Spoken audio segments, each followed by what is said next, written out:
जय हिंद, नमस्कार साथियों। आज के सेशन में हम लोग देखने वाले हैं अवयव का योग और घटाना। और यहाँ से क्वेश्चन 2 नंबर में हर बार पूछा जाता है और कभी कभी आपसे वैल्यू भी फाइंड आउट करने के लिए पूछ दिया जाता है।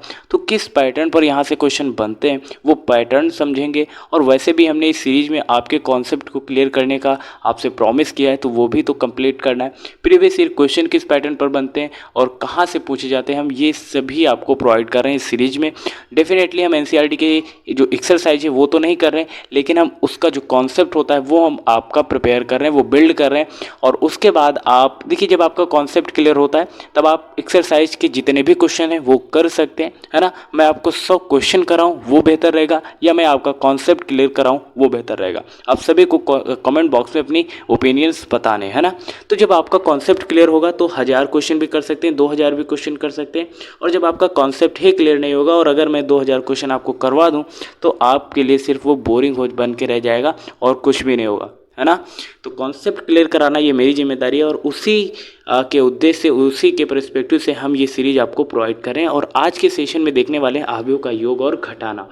सबसे पहले अवयव के बारे में हमने कल बेसिक चीज़ें समझी थी कि अवयव होता क्या है, रो और कॉलम क्या होता है ना, ऑर्डर कैसे फाइंड आउट करते हैं, अवयव के प्रकार क्या होते हैं। इन पर हमने पिछली क्लास में डिटेल में बात करी थी। आई होप आप सभी ने वो वीडियो देखी होगी। और उसके आगे की क्लास में हम यानी कि आज सीखने वाले हैं अवयव का योग और घटाना। ठीक है, एग्जाम्पल से समझेंगे, आपको बहुत ही आसान तरीके से समझ में आने वाला है।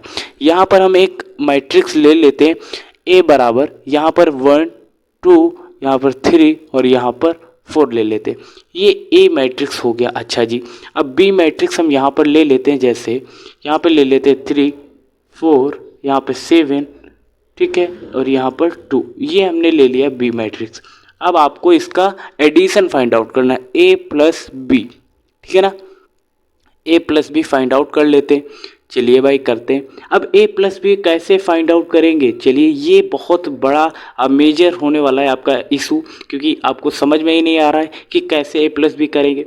यहाँ पर सबसे पहला एलिमेंट देखना है, ये पहला एलिमेंट ये, और इधर देखना है पहला एलिमेंट कौन सा है, 3। अब 1 और 3 को ऐड करोगे कितना होगा, 4। बड़ा आसान है ये तो सर, आपने कहा, है ना।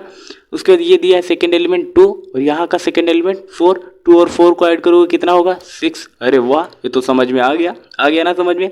उसके बाद यहाँ पर ये 3 दिया गया और यहाँ पर 7। 3 और 7 को ऐड करोगे कितना होगा, 10। अरे वाह, आपको तो इसका मतलब समझ में आ रहा है। यहाँ पे ये दिया गया है 4 और यहाँ पर कितना दिया गया है 2। इसको ऐड करोगे 4 और 2 कितना होगा, 6। बस यही करना था क्या सर, हाँ भाई यही करना था आपको। और इस तरीके से आप इसका एडिशन फाइंड आउट कर सकते हैं। एंड देन अगर आपसे पूछा जाए कि इसका सब्सट्रैक्शन कैसे निकालेंगे, घटाना कैसे करेंगे, ठीक है, तो आपको करना क्या है, क्या करना है बताओ। अब जैसे आपसे पूछ लिया जाए b माइनस ए, ठीक है, b माइनस ए कैसे फाइंड आउट करेंगे आप, तो करके देखते हैं b माइनस ए। अब करेंगे क्या, देखो b माइनस ए बोला गया, यानी कि इस मैट्रिक्स में से आपको इस मैट्रिक्स को घटाना है ना। ठीक है, करते हैं। अब 3 में से 1 को घटाएंगे कितना आएगा, 2, क्योंकि b पहले लिखा है इसलिए हम ऐसा कर रहे हैं, है ना। 4 में से 2 को घटाएंगे कितना आएगा, 2। 7 में से हम 3 को घटाएंगे कितना आएगा, 4। और 2 में से 4 को घटाएंगे तो कितना आएगा, माइनस का 2। बस यही करना है आपको। घटाना तो पहले से आ रहा था, एडिशन भी पहले से आ रहा था, लेकिन हम किस तरीके से एडिशन करेंगे और किस तरीके से सब्सट्रैक्ट करेंगे, बस ये आपको बताना था। और वो भी आपको समझ में आ गया है ना। तो इस तरीके से हम एडिशन और सब्सट्रैक्शन करना सीखते हैं। अब आई होप आप सभी को समझ में आ गया होगा, और अगर नहीं समझ में आया तो वीडियो को थोड़ा सा पीछे ले जाकर फिर से देखने का प्रयास करें, ठीक है ना। तो ये समझ में आ गया। अब सेकेंड टाइप के एग्जाम्पल भी कर लेते हैं। एडिशन में जैसे आपको यहाँ पर दे दिया गया है ए बराबर, यहाँ पर दे दिया गया है 3, यहाँ पे 4, ओके, यहाँ पे 5, यहाँ पे 6, ये दे दिया गया है। क्लियर है ना। और इसके इक्वल में दे दिया गया, जैसे यहाँ पर मान लीजिए दे दिया गया है, आपके इक्वल में दिया गया है, जैसे यहाँ पे ए दिया गया, यहाँ पे बी दिया गया है, यहाँ पे सी मान लो, यहाँ पे डी मान लो, इक्वल में दिया गया है, ठीक है ना। अब आपसे पूछा जाए ए बी सी डी की वैल्यू क्या होगी, आसान है, कर लोगे ना। अब करना है क्या, कंपेयर करना है। ए बराबर क्या आ जाएगा, 3 आ जाएगा। आ गया कि नहीं, पहला एलिमेंट देखना है दोनों में, सेकंड एलिमेंट बी है और यहाँ पे सेकंड एलिमेंट 4 है, तो यानी कि बी की वैल्यू कितनी आएगी, 4 आएगी। अब यहाँ पे सी की वैल्यू कितनी आएगी, 5। कंपेयर करके फाइंड आउट कर लेना है। और डी की वैल्यू कितनी आएगी, 6। तो इस तरीके से आप वैल्यू भी फाइंड आउट कर सकते हैं, क्योंकि इस तरीके के क्वेश्चंस आपके बोर्ड एग्जाम में पूछे जाते हैं, इसलिए मैंने इस पैटर्न का भी आपको क्वेश्चन बताया।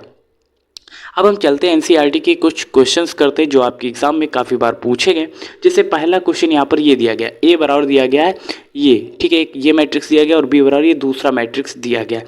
अब यहाँ पर ए प्लस बी आपको फाइंड आउट करना है। उससे पहले आप सभी ने अगर पिछली क्लास देखी होगी तो आपको इसकी ऑर्डर बताना है, यानी कि कोटि बताना है। कोटि होता क्या है, अगर आपको नहीं पता है तो यहाँ पर फिर से जान लीजिए, रो इनटू कॉलम को क्या बोलते हैं, कोटि। अब देखना है इसमें रो कितने हैं पहले एलिमेंट में, तो रो देखते हैं 1 2, यानी कि रो तो 2 है और कॉलम कितने हैं 1 2 3, कॉलम 3 है, तो 2 क्रॉस 3 ही इसकी क्या हो जाएगी, ऑर्डर हो जाएगी, यानी कि कोटि हो जाएगी। समझ में आया ना। सेम पैटर्न पर इसका भी रहेगा। देखो रो कितने 2, कॉलम 1 2 3, तो 2 क्रॉस 3 क्या हो जाएगा, ये आपका ऑर्डर हो जाएगा इसका, ठीक है। और जब भी हम एडिशन कर रहे होते हैं तो रो और कॉलम क्या होने चाहिए, इक्वल होने चाहिए, यानी कि सेम ऑर्डर होना चाहिए, तभी आप एडिशन कर सकते हैं। ऐसा नहीं है इसका ऑर्डर कुछ और है और इसका ऑर्डर कुछ और है, ऑर्डर सेम ही होगा तभी आपको एडिशन करना रहेगा, ठीक है ना। अब करना क्या है, ए की वैल्यू यहाँ पर दी गई और बी की वैल्यू यहाँ पर दी गई। अब आपको फाइंड आउट क्या करना है, ए प्लस बी। अब बेसिकली पहला एलिमेंट √3 और दूसरा एलिमेंट 2 है, तो 2 + √3 आएगा, ओके। दूसरा एलिमेंट है 1 और यहाँ पर दूसरा एलिमेंट है √5, तो यानी कि 1 + √5 आ जाएगा, ओके।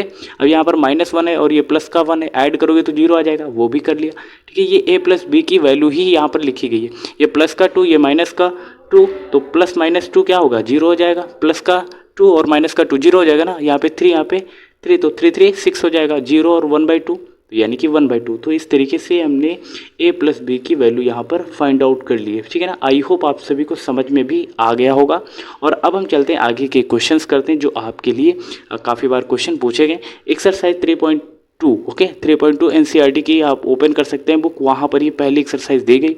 हालांकि मैं आपको एक्सरसाइज के हिसाब से नहीं पढ़ा रहा, मैं अपने टॉपिक के हिसाब से आपको पढ़ा रहा हूँ, ठीक है ना। तो बाकी के क्वेश्चंस आप सभी एक्सरसाइज से ढूंढ कर आप खुद से करने का प्रयास करेंगे, ठीक है। मैं आपका कॉन्सेप्ट क्लियर करूंगा, बाकी क्वेश्चंस की प्रैक्टिस आपको अपनी एनसीईआरटी की किताब से करनी है। और जो क्वेश्चन आपको नहीं समझ में आ रहा है आप मुझे कमेंट बॉक्स में बता सकते हैं। कोशिश यही रहेगी कि आपको उसका सोल्यूशन मैं प्रोवाइड कर सकूं, है ना। अब यहाँ पर ए की वैल्यू दी गई और बी की वैल्यू दी गई, सी की वैल्यू दी गई। अब यहाँ पर ए प्लस बी आपको फाइंड आउट करना है, तो चलिए करते हैं। पहला क्वेश्चन, ए प्लस बी की वैल्यू फाइंड आउट करनी है, ओके। तो यहाँ पर हम a प्लस बी लिख लेते हैं और वैल्यू फाइंड आउट कर लेते हैं।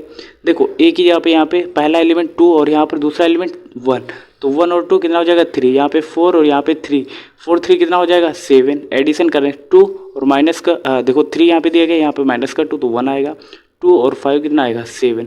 तो ये पहला a प्लस बी आ गया। इस तरीके से आप a माइनस बी भी फाइंड आउट कर सकते हैं।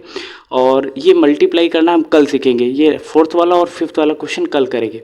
यहाँ पर इंपॉर्टेंट हो जाता है ये तीसरा 3a माइनस सी, ये कैसे फाइंड आउट करेंगे। 3a माइनस सी फाइंड आउट करने के लिए इसका मतलब समझते हो, 3a मतलब 3 से पहले a मैट्रिक्स की क्या करेंगे, मल्टीप्लाई करेंगे। तो मल्टीप्लाई जब करेंगे तो ये कितना आएगा, a की वैल्यू कितनी आ जाएगी। देखो यहाँ पे आपको करना क्या है, यहाँ पर आपको पहले 3a निकालना है, तो 3a की वैल्यू कितनी आएगी। देखो डायरेक्ट ही कर लेते हैं, देखो करना कुछ भी नहीं है। यहाँ पे लिखा है 3a माइनस सी, तो आपको इसका 3 गुना करना है, ठीक है। और 3 गुणों में से इस c को डायरेक्ट घटाना है, तो 3 यानी कि 3 है, इसका मल्टीप्लाई 3 से कर लो। क्या करना है, इसका मल्टीप्लाई 3 से कर लो। 3 से मल्टीप्लाई करोगे तो पूरा एलिमेंट 3 से 3 टाइम्स हो जाएगा, 3 टाइम्स मतलब 3 से गुणा कर देंगे। और सी तो यहाँ पर ऑलरेडी दिया गया, तो 3 2 जा 6 होगा, 6 में से माइनस का 2 घटाओगे कितना आ जाएगा 8 आ जाएगा। अब 3 4 जा 12, 12 में से ये 5 घटाओगे तो कितना आएगा 7 आ जाएगा। अब 3 3 जा 9 होगा यहाँ पर, और 9 से ये 3 घटाओगे तो कितना आएगा, 9 से 3 घटाओगे कितना आएगा भाई 6 आएगा। उसके बाद 3 2 जा 6, 6 में से ये 4 घटाओगे तो कितना आएगा 2 आएगा। तो इस तरीके से करेंगे, यानी कि पहले देखो जिसका 3 गुना दिया गया, पहले 3a निकालो, उसमें से c ये घटा दो, डायरेक्ट करना है। आई होप आप सभी को समझ में आ गया होगा। 12th स्टैंडर्ड है आपका, तो यहाँ पर ये चीज़ें आपको बताने में ज़्यादा दिक्कत नहीं होनी चाहिए और आपको समझने में भी कोई दिक्कत नहीं होनी चाहिए इस तरीके से, इसलिए मैंने ये बताया आपको क्वेश्चन, ठीक है। और ये 4th वाला और 5th वाला एग्जाम्पल हम कल करेंगे, क्योंकि आव्यूह का मल्टीप्लाई हम कल के सेशन में सीखने वाले हैं, है ना। आज के सेशन में सीख रहे हैं घटाना और जोड़ना, ओके। अब यहाँ पर ये क्वेश्चन काफ़ी बार आपके एग्जाम में रिपीट हुआ है, तो ये क्वेश्चन आप सभी के लिए होमवर्क के तौर पे एक क्वेश्चन मैं बता रहा हूँ। यहाँ पर कैसे करना है, देखो यहाँ पर पहला क्वेश्चन है, यहाँ पर एक्स वाई जेड के मान फाइंड आउट करने हैं, तो कंपेयर करना है। देखो 4 यहाँ पर दिया गया और यहाँ पर वाई दिया गया, तो वाई की वैल्यू कितनी हो गई 4 है ना। यहाँ पे लास्ट में जेड दिया गया, यहाँ पे 3 दिया गया, तो जेड की वैल्यू कितनी हो गई 3। यहाँ पे एक्स दिया गया, एक्स की वैल्यू 1 है, तो बस कंपेयर करके लिख देना है बस। ओके, और जैसे X plus 2 X plus Y बराबर यहाँ पे 6 है और यहाँ पे एक्स वाई बराबर 8, तो ये समीकरण बनेंगे और इन इक्वेशंस को सॉल्व करना है ना। इक्वेशन को सॉल्व करना आप 6th क्लास से सीख रहे हैं, 6ठी क्लास से सीख रहे हैं, 6ठी क्लास में सीखा, 7वीं 8वीं इस तरीके से 9वीं 10वीं क्लास में भी सीखा। तो यहाँ पर इक्वेशन बनेंगी तो आप उन्हें सरल कर लीजिएगा, ठीक है। और इसे सॉल्व करने के आपने काफ़ी तरीके सीखे, जैसे प्रतिस्थापन विधि हो गई, विलोपन विधि हो गई, तो इन विधि से इन तरीके से आप सॉल्व कर सकते हैं। एंड देन यहाँ पर ये क्वेश्चन दिया गया, ये भी आप इंपॉर्टेंट है, कर सकते हैं। देखो कैसे बनेगा, पहले मैं एक हिंट दिए दे रहा हूँ इस क्वेश्चन को सॉल्व करने के लिए। a माइनस बी बराबर कितना दिया गया है, कंपेयर करोगे तो माइनस बनाएगा, समीकरण 1 बना। 2a प्लस सी बराबर कितना आएगा, 2a प्लस सी बराबर 5 आएगा, ऐसे कंपेयर करोगे। और 2a माइनस बी बराबर 0 आएगा, 3c प्लस डी बराबर 13 आएगा। तो इसको कंपेयर करके सॉल्व कर लेना, ठीक है। और सबसे इंपॉर्टेंट जो कि हमारे सेशन का हिस्सा नहीं है लेकिन फिर भी हम इसको डिस्कस करेंगे, यहाँ पर ए मैट्रिक्स जो दिया गया है वो एक वर्ग आव्यूह है। तो वर्ग आव्यूह m क्रॉस n का है, m क्रॉस n मतलब रो इंटू कॉलम है। तब आपको बताना है वर्ग आव्यूह में जो रो और कॉलम होंगे वो क्या होंगे, इक्वल होंगे। ये हमने कल के सेशन में काफ़ी बार डिस्कस किया था। ये CUT हो या फिर आपका बोर्ड एग्जाम, वहाँ पर ये क्वेश्चन पूछा जाएगा, डेफिनेटली पूछा जाएगा। इसके चांस 99.9% है मेरे भाई, ठीक है। तो ये आपको याद रखना है। एंड देन यहाँ पर ये क्वेश्चन जो कि अभी पिछले बोर्ड एग्जाम में पूछा गया था, सेमी पैटर्न पर है। आपको इसमें करना क्या है, कंपेयर करना है, एक्स वाई जेड की वैल्यू फाइंड आउट करनी है। चूँकि जब आप फाइंड आउट करेंगे तो संभव नहीं होंगे, क्योंकि 3x प्लस 7 बराबर 0 दिया गया और यहाँ पर 2 माइनस 3x बराबर 4 दिया गया। जब आप इसको कंपेयर करके सॉल्व करेंगे तो दोनों के मान अलग अलग आएंगे और इसलिए एक्स वाई की वैल्यू जो होगी वो फाइंड आउट करना यहाँ पर आसान नहीं होगा, यानी कि पॉसिबल ही नहीं होगा। तो बी इसका राइट आंसर आ रहा होगा। तो ये भी आप क्वेश्चन कर लेंगे। एंड देन ये क्वेश्चन हमने आपको बताया, यही आपको करना था। और ये क्वेश्चन भी काफ़ी बार आपके बोर्ड एग्जाम में पूछा गया है, ठीक है। तो ये भी आप सॉल्व कर लीजिएगा। एंड देन लास्ट में यही कहना चाहूँगा कि छोटों को प्यार दे, बड़ों को सम्मान दे और अपना व्यक्तित्व इस प्रकार विकसित करें कि महिलाएं आपके पास सुरक्षित महसूस करें। आज के सेशन आई होप आप सभी को काफ़ी पसंद आया होगा। और कल के सेशन में देखने वाले आव्यूह का गुणा करना या फिर multiply of multiplication of matrix, ये कल सीख रहे होंगे। तो आज के लिए इतने रखते हैं।